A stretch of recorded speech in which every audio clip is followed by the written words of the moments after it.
क्यों कांग्रेस के नेता अब कह रहे हैं कि उद्धव ठाकरे के प्रति सहानुभूति वाला जो माहौल था या बनाया जा रहा था, ऐसा कोई माहौल हकीकत में नहीं है। नमस्कार, मैं हूं वरुण सिंह और आप देख रहे हैं भारतवर्ष विद वरुण सिंह।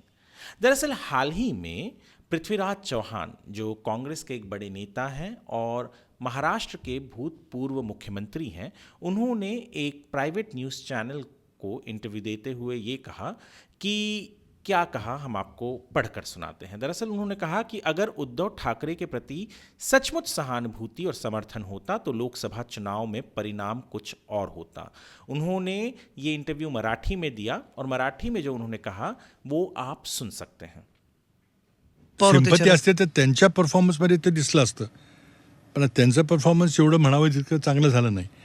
त्यामुळे सिंपती असती तर मग ज्यांच्या थेट निवडणुका एकनाथ शिंदे आणि उद्धव ठाकरेंच्या झाल्या तिथं देखील निर्णायक असा पराभव एकनाथ शिंदेचा. दरअसल महाराष्ट्र में राजनीति एक अलग तरीके से चल रही है।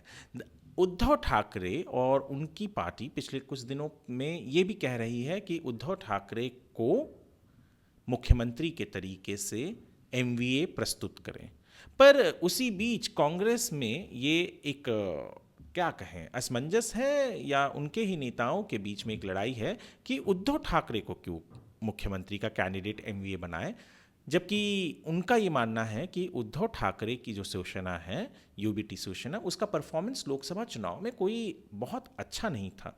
अगर कंपेयर करें तो बीजेपी ने जितनी सीटें जीती उतनी ही सीट उद्धव ठाकरे की शिवसेना ने भी जीती, 9। पर उद्धव ठाकरे की शिवसेना ने ज़्यादा कैंडिडेट्स उतारे थे, 21 उतारे थे। कांग्रेस ने जबकि केवल 17 उतारे थे और 17 में से वो 13 सीटों पर जीत भी हासिल कर पाई। पर उद्धव ठाकरे की शिवसेना जहां 21 कैंडिडेट उतारने के बाद 9 सीटों पर ही जीत दर्ज कर पाई। और पृथ्वीराज चौहान का बयान जो आपने सुना, उसमें उन्होंने ये भी कहा कि भैया जहां पर भी एकनाथ शिंदे और उद्धव ठाकरे सीधे लड़ाई में थे, वहाँ पर शिवसेना यानी एकनाथ शिंदे का जो परफॉर्मेंस था, उनकी पार्टी का परफॉर्मेंस अच्छा था। जो 7 के 7 सीट एकनाथ शिंदे जीते, वो कुल सीटों में दरअसल उनकी जो लड़ाई थी वो सीधी लड़ाई एक तरीके से उद्धव ठाकरे की शिवसेना के साथ थी और वहाँ पर उनको जीत हासिल हुई। इतना ही नहीं, उनका ये भी कहना है कि एकनाथ शिंदे की शिवसेना एक मजबूत फाइट दे रही है यूबीटी को और अपने वोट बैंक को कंसोलिडेट करके रखी हुई है। और एक हिसाब से देखा जाए तो एकनाथ शिंदे की शिवसेना केवल 15 सीटों पर ही लड़ी थी, जो वैसे भी यूबीटी शिवसेना से कम सीट है। महाराष्ट्र में असेंबली चुनाव होने को है। असेंबली चुनाव में हर एक पार्टी ये चाहती है कि उनके ज़्यादा से ज़्यादा कैंडिडेट्स जीतें। उद्धव ठाकरे उसी वक्त, क्योंकि एमवीए जब बनी, त्रिशंकु एक सरकार बनी थी जिसके अंदर एनसीपी, शिवसेना और कांग्रेस साथ में आई थी, तो उस वक्त शिवसेना के पास ज़्यादा एमएलएस थे, तो स्वाभाविक था कि उद्धव ठाकरे जो शिवसेना के उस वक्त नेता थे, पक्ष प्रमुख थे, उन्हें सीएम बनाया गया। अब यही अपेक्षा उद्धव ठाकरे की पार्टी और उनके नेता रखते हैं कि एमवीए उन्हें ही मुख्यमंत्री का चेहरा करेगी।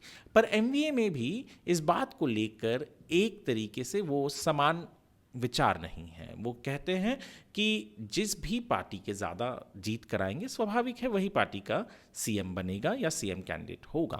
पर उद्धव ठाकरे का जो उनकी पार्टी की जो ख्वाहिश है, उस ख्वाहिश के ऊपर कहीं ना कहीं ये पानी फेर रही है कांग्रेस ही और कांग्रेस के नेता, जो खुलेआम टीवी चैनल्स पर भी और यूं भी आजकल भी जब माध्यमों से बात करते हैं तब कहते हैं कि ज़रूरी नहीं है कि उद्धव ठाकरे ही उनका चेहरा बने।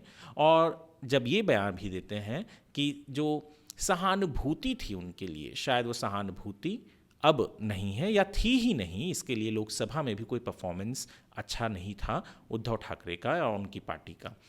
लोकसभा चुनाव खत्म हो चुके हैं। भारतीय जनता पार्टी ने बहुत खराब परफॉर्मेंस दिया, इसमें कोई दो राय नहीं है।